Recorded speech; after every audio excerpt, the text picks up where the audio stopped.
you know what I say when I hear that HR's in the room? I go, really? My name is Julie. Are you accounting? Are you sales is in the room?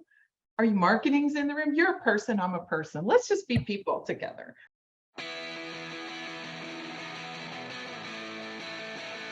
Hi, it's John Bernadovich, your host of the HR Like a Boss podcast. Welcome to season 3. I've embarked on a journey to get to know amazingly awesome HR and business professionals with the hope of finding what it takes to do HR like a boss. If you like the show, please like, subscribe, and share with a friend. On today's show, I am joined by Julie Doyle. Julie and I connected through the SHRM community. She's very actively involved within the regional and national SHRM, and I'm super excited to have her on the podcast. I know she has a ton of wisdom and is very well connected in the community. So Julie, welcome to the HR Like a Boss podcast. Thank you. I'm so excited to be here this morning. How would you describe the purpose of human resources?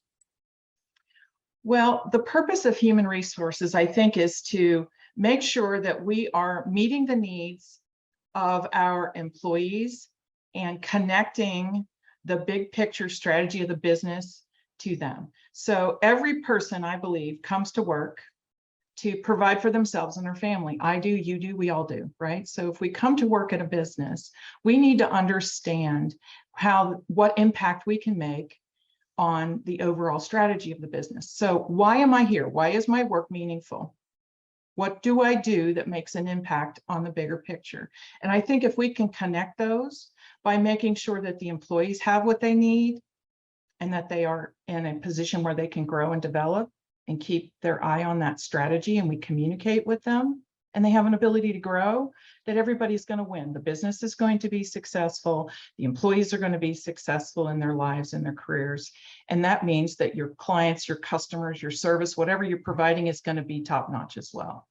What do you think are some ways that HR, some strategies, some ideas that they can look at this thing of the great resignation as an opportunity for improvement, as a place for us in HR to really shine and focus on the needs of the business?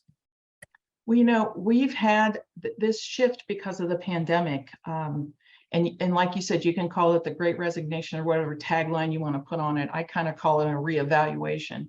Everybody's reevaluating based on the pandemic because we all had to stop. We all had to stop. We all had to step back. And so people had an opportunity to really think about what they want. And so there's a lot of people who are making changes. They're also changing their expectation of what they want in the work that they do. And so for HR, we have got to realize that this has shifted, and we've got to make sure that we're tapping into understanding where that shift is coming from individuals, and providing work environments that's going to allow them to feel like they're making an impact, to feel like they have meaningful work, to feel like there's an opportunity for them to grow and develop, and know that we're going to be looking for people in places that we haven't looked before. I've always been a proponent of really looking at transferable skills. And I think that's because of how I started in business and then I went into HR. It's like I had a lot of transferable skills and I was lucky I was able to do that. And I've gone on to have a very successful HR career. But we need to look at that in our employees too and realize there's people who left the workforce who may not come back. And there's people who left the workforce and are changing their careers. I did it in my career. And there's many others doing that. So we've really got to look at things differently about what employees want in the places that they work and be able to provide that connection to our overall goals of our business strategy. Yeah, no, it's so cool. I think one of the things, as you were mentioning that, it reminded me of a recent data point. I don't know who the source is, but they're suggesting that employers are just forcing their way back to pre-pandemic work environments, meaning this idea of well, fully remote, I think, is still somewhat faux pas. This idea of hybrid is kind of the norm, and the idea of working in an office 40 hours a week, 52 weeks out of the year, et cetera, is more of the abnormal. But it seems like employers are trying to get back to this kind of pre-pandemic, let's go back to the way we did business before, because that worked better for me being the employer. And yeah. I think a lot of employees are bucking that. And I think that's where you say the expectations are changing.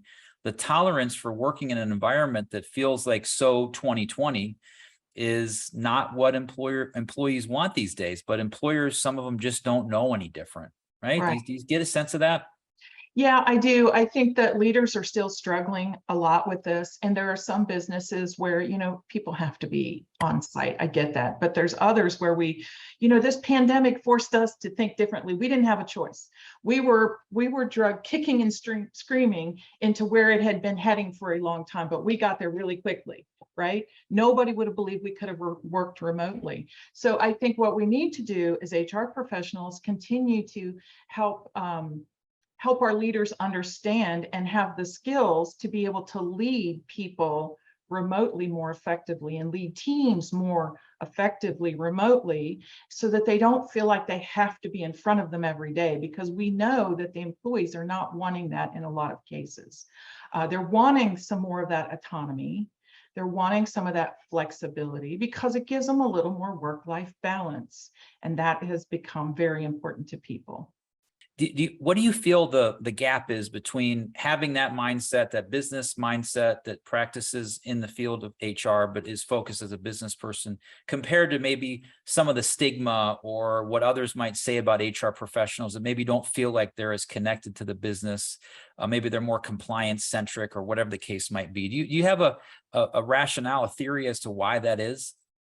I have been very passionate about elevating HR my entire career, because I've seen that when I went into HR, that, oh, you're just the compliance police, or we could say all the different things they say about HR, right? Well, I think that's because we need to be business leaders. We need to understand the business, and we need to be human. We can't just be compliance driven. Yes, we have a responsibility to the organization to mitigate risk and make sure that we're going in the right direction. But I think it's how we approach the function of HR and how we become more human and realize we're all human beings here doing the best we can to provide for ourselves and our family, right? So you can't be so rigid and you can't be so rule driven, and it can't be, let's make a policy because this person isn't doing it. No, talk to that human being, right? And try to work through it. So building the relationships, not being completely compliance driven, but looking at the big picture of business and how it connects, and then providing that opportunity for people to come to you and feel like they're going to be heard, right? You don't want to be just the person that come to you when there's a problem, right? And you don't want that stigma. I've seen that so much. So I think it's how we look at HR, how we look at our role. And then how do you get the rest of the organization to see you differently, specifically the leadership? That's where it comes into, you've got to know the business. You've got to bring some ideas. And if they have a problem or an issue that they come to you with, you can't just say, no, you can't do that. Say, okay, here's our challenge. Let's see if we can work together to come to another way to arrive at the solution you're looking for, instead of just saying, no, you can't do that. It's illegal, or no, that's discriminatory. You've got to find ways to work with the leaders of the organization to help them achieve their goals without approaching it that way.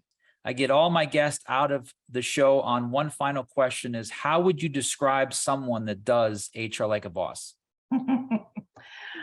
I think someone who does HR like a boss approaches it, like I said in the beginning, realizing that we're all human beings that want to provide for ourselves and our family. So I think that making sure that our decisions that we make, and those that we can teach, the leaders that we can teach to make decisions based on three things. Is it good for the employee? It's like a triangle. Is it good for the employee? Is it good for the business, clients, customers, whatever? Is it good for the shareholders? If it's good for all three, then it's a good decision. But if it's weighed more towards one or the other, it's probably not a good decision. Because I think if we can provide that environment where people can grow, develop, feel like they have meaningful work, that our businesses are going to be successful. We're all going to be successful. So that's what I think HR like a boss is. Julie, you were an awesome guest. Thank you for being on the show. Thank you so much, John. Thank you for listening to the HR Like a Boss podcast. If it resonates with you, please leave a rating or review, or better yet, subscribe and share with a friend. Until next time, let's continue to aspire to do amazingly awesome HR.